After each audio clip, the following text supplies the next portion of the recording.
Supreme court का ये landmark judgement बात करता है मोटर व्हीकल एक्ट 1988 के बारे में। क्या बात करता है ये मोटर व्हीकल एक्ट के बारे में? सुप्रीम कोर्ट ने अपने लैंडमार्क जजमेंट में क्या एक स्टेटमेंट दिया है जिसने मोटर व्हीकल एक्ट 1988 को कम्प्लीटली पलट के और उसकी कंपनसेशन को एवेल्युएट करने के तरीकों को कम्प्लीटली क्वेश्चन कर दिया है। सुप्रीम कोर्ट ने कहा है कि स्प्लिट मल्टीप्लायर मेथड जो है वो एप्लीकेबल नहीं होता है मोटर व्हीकल एक्ट 1988 के अंडर। किस केस में ये बोला है, क्या है ये केस टाइटल, इस सबको हम जानेंगे इस वीडियो में। और उससे पहले मेरे चैनल को सब्सक्राइब कीजिए, वीडियो को लाइक कीजिए एंड इस वीडियो को ज़्यादा से ज़्यादा लोगों के साथ शेयर कीजिए, क्योंकि ये वीडियो आप लोगों के लिए एंड आपसे रिलेटेड लोगों के लिए बहुत हेल्पफुल हो सकता है। तो जल्दी से जानते हैं इस केस स्टडी को, क्योंकि आपके लिए ये बहुत इंपॉर्टेंट केस स्टडी है।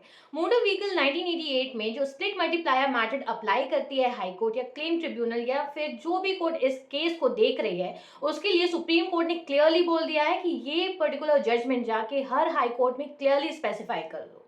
केस टाइटल है Preeta Krishnan and others versus United insurance company limited and others.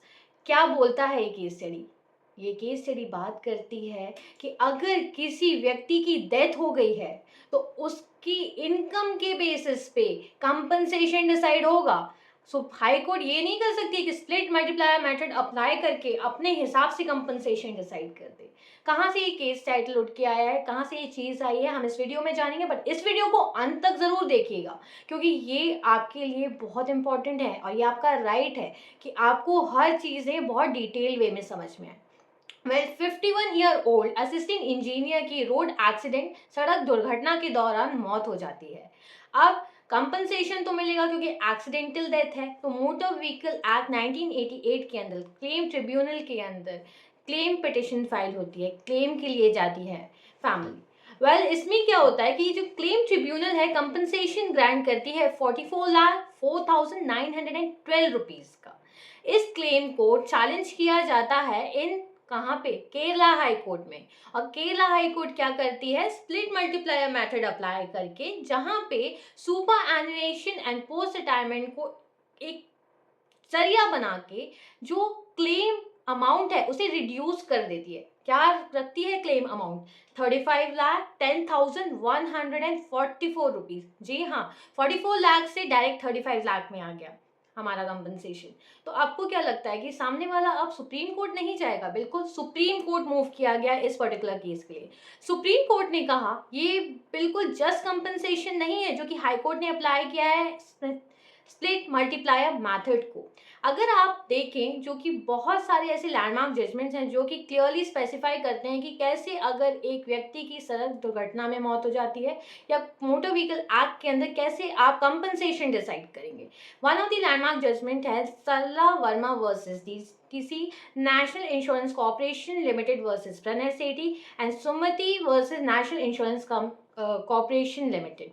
इन सारे केसेस को लैंडमार्क जजमेंट माना गया है मोटर व्हीकल एक्ट 1988 के अंदर। वैसा ही एक लैंडमार्क जजमेंट यहाँ पे निकल के आया है Preeta Krishnan and others versus United India insurance Corporation limited and others. इसमें ये बोला गया है कि अगर किसी व्यक्ति की सड़क दुर्घटना के दौरान मौत हो जाती है तो कंपनसेशन कैसे आप करोगे कैलकुलेट? कंपनसेशन होगा उस डिसीज की इनकम के बेसिस पे, जो करंट इनकम है उसके बेसिस पे आप डिसाइड करोगे। आप ये नहीं बोल सकते कि सुपर एनुएशन एंड पोस्ट रिटायरमेंट का जो अमाउंट है उसके बेसिस पे आप डिसाइड करोगे, क्योंकि जब इंसान रिटायर हो जाता है तो जो उसका इनकम या उसको पेंशन मिलती है वो कम हो जाती है। सुप्रीम कोर्ट ने क्लियरली बोला है कि ये कॉन्ट्रडिक्ट करती है, ये फॉरेन कॉन्सेप्ट है फॉर मोटर व्हीकल एक्ट 1988 के अंदर। आप डिसीज की इनकम के बेसिस पे कंपनसेशन डिसाइड करोगे, आप स्प्लिट मल्टीप्लायर मेथड अटैच करके उसके कंपनसेशन को कम नहीं कर सकते हो। So this was the one of the landmark judgement जहाँ पे सुप्रीम कोर्ट ने क्लियरली कहा है कि डिसीज की इनकम के बेसिस पे आप कंपनसेशन ग्रांट करो, आप स्प्लिट मल्टीप्लायर मेथड अप्लाई करके कंपनसेशन ग्रांट मत करो। और ये सारी चीज़ें सारे हाई कोर्ट्स में सर्कुलेट हो जानी चाहिए।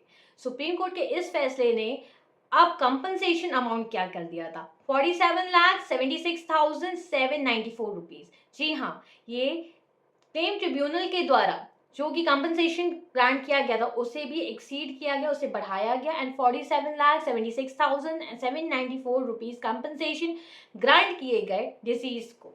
So this was the important and one of the landmark judgment in Motor Vehicle Act 1988 के अंडर।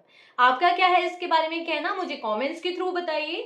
प्लीज़ इस वीडियो को ज़्यादा से ज़्यादा लोगों के साथ शेयर कीजिए, क्योंकि अगर ये चीज़ें लोगों को क्लियर नहीं होंगी तो उनके लिए बहुत डिफिकल्ट होगा अपने लिए न्याय मांगना। Stay tuned with me with my channel Lawyers Live, and right now Anshulika Soni signing it off.